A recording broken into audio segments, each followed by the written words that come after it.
12 feet. Ayan. So, kaninang umaga,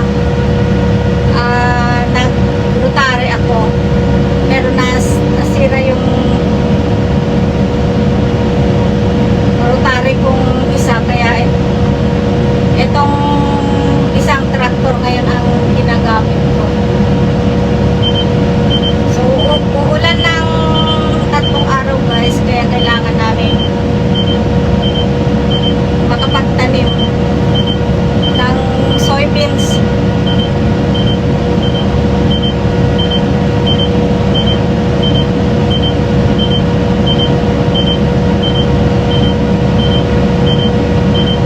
So meron kaming 20 hectares na soybeans.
Ilog na malaki, tapos sa likod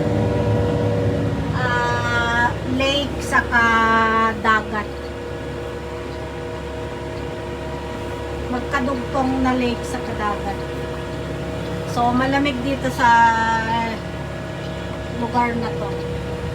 Maraming fishery dito sa bayan na to kaysa sa bukid. Dalawa lang kaming farmers dito sa bayan na to. Halos fishery sila. Fishery ang mga tao dito.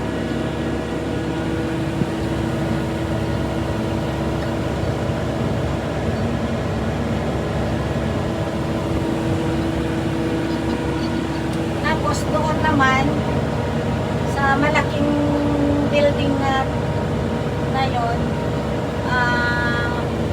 meron siyang nursery doon.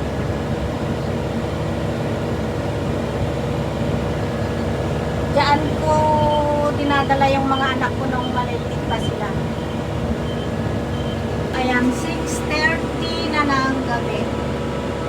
So, tinatapos ko tong trinatraktor ko ngayon para mataniman na ng soybeans bukas. Ayan. Overtime tayo guys.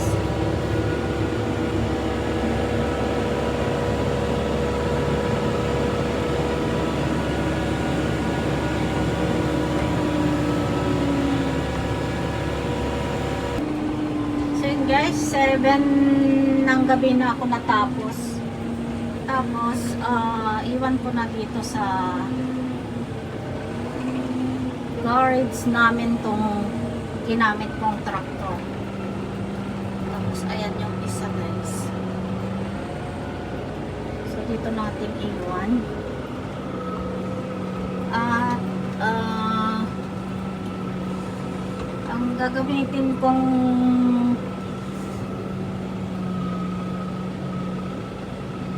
sasakyan, iuwi ko yung blue na tractor.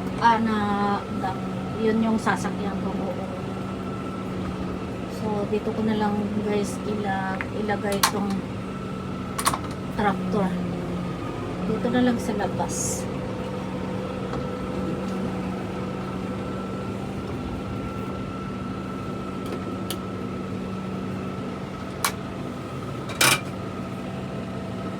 Ay, naku po. Patayin natin yung mga ilaw. And then, nasan ba ang patayin natin dito? Ay, lock natin ito mga pinto.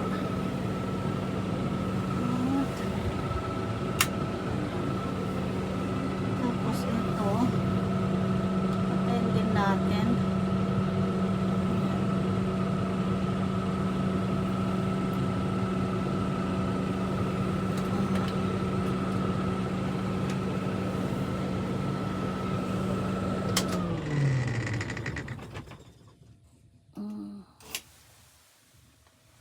Ayan.